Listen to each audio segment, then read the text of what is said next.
back in December, Dr. Li-Meng Yan, a top scientist working in Hong Kong, was tasked with looking into a cluster of virus cases, which we now know to be coronavirus.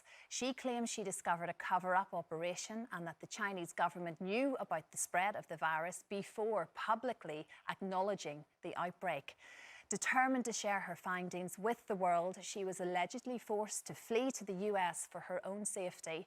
And it's from a secret location that she joins us today.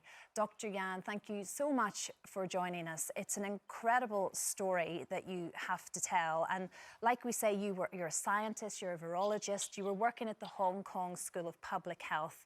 And it was back in December, you were asked to study a cluster of an unknown virus cases coming out of Wuhan, to be precise. What did you discover in those early days?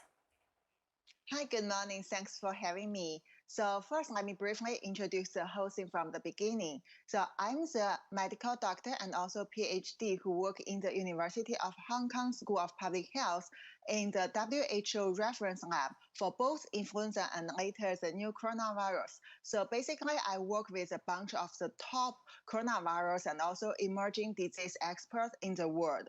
And because I had got my 2 degrees from mainland China, and I'm the only one who can speak in Mandarin there, so I'm the one from the core team assigned to go to do the secret investigation about the new pneumonia in Wuhan back to the end December, 31 December last year. So during my investigation, which lasted until twice from early January, end December, early January, to the second time, the mid-January, what I have found is actually report to my supervisor, who's a WHO consultant, but there is no response from WHO and from them because everyone warned me that don't cross the red line and don't keep silence. If not, I will get disappeared. So finally, on 17th January, I know I have to tell it to people because it's urgent.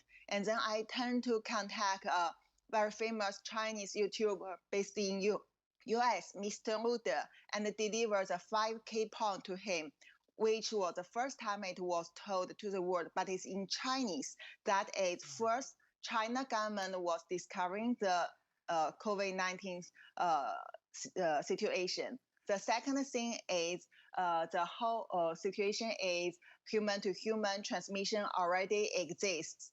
The third thing is SARS-CoV-2 is a high mutant virus and it will become the outbreak soon if no control.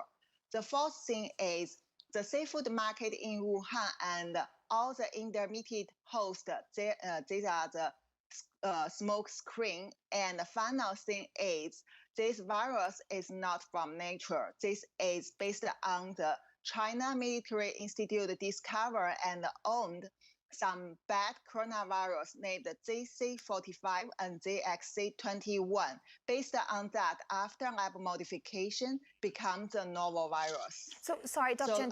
Dr. Yan, if I may interrupt just a second, just to be clear, you're saying we've all been told, we've all heard about these wet markets and the seafood market, and there were claims certainly from the beginning that this is where it started. You genuinely, in your scientific beliefs, you don't believe that's where it came from at all?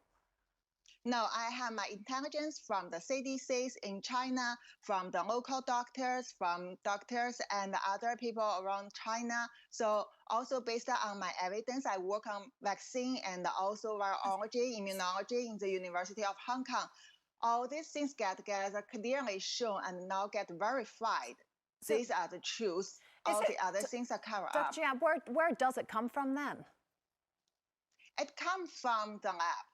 The lab in Wuhan, and the lab is controlled by China government. Is it not virtually impossible, though, to definitively prove that?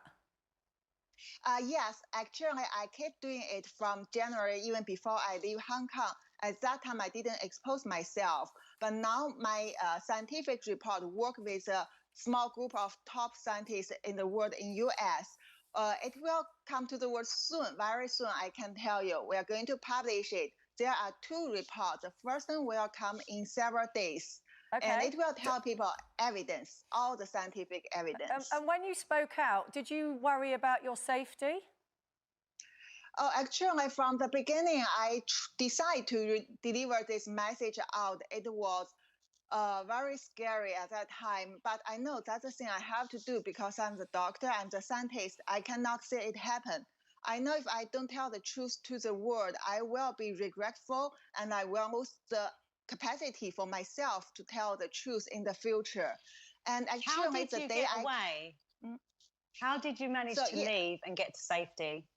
Yeah, so as I said, Mr. Luder in US, he is a director of the board of the Rule of Law Foundation, which is a foundation based in New York and try to help those anti-China government people who reveal the truth to the world.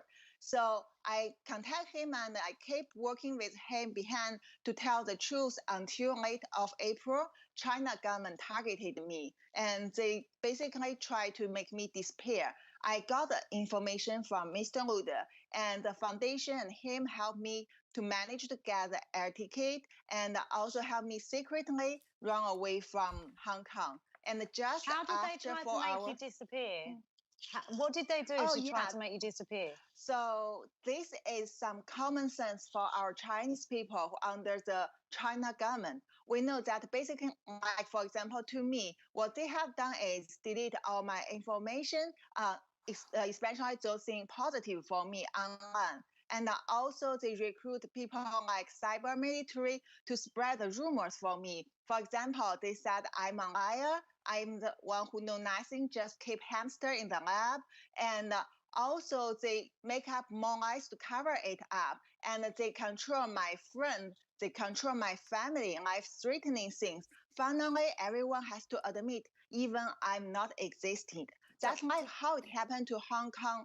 Those people disappeared in the movement from last year. The Dr. same Yang, thing. Sorry to interrupt. I just wondered, I mean, you've had to now sacrifice your family, your friends. I mean, it's a massive sacrifice to make that you've chosen to do. Can I ask, what made you make that decision? Okay, so actually, I never thought it would happen. I mean, when I did the secret investigation, I just thought I should respond to my supervisor and they will do the right thing on behalf of the government and also WHO. But what I see by deeply investigation is no one respond to that. People are scared of the government and they are willing to collaborate with China government and WHO to get more benefits, to become safe. But this is something, as I say, urgent. At that time, Chinese New Year time, big transportation from Wuhan to China to all over the world. This is a high contagious, dangerous virus. All these things make me cannot keep silence. I mean, this is for human being, for global health. That's what I have to do. Although faced to the life-threatening, I just want to deliver a message as much as possible before I get disappeared. Dr. Yan, we're running out of time. I just want to ask you very quickly, can you give us a little sneak exclusive preview of what you're going to publish in a few days? Give us a world exclusive. Yeah, it's like the genome sequence is like our human fingerprint. So based on this, you can recognize, identify this thing. So I use the evidence exists in the genome sequence of SARS-CoV-2 to tell people why this is come from the lab in China, why they are the only one who made it. And also everyone who even have no biology knowledge, you can read it and you can check and identify, verify by yourself. Fantastic. This is the critical thing for us to know the origins of the virus. Excellent. If not, we cannot overcome it. It will be the life-threatening for everyone in our life. Thank you. Excellent. Dr. Yan, thank you. I wish we had more time with you and we hopefully will try and get you back because there's many more questions we'd love to ask you. But thank you so much for joining us today. Thank you, Dr. Yan.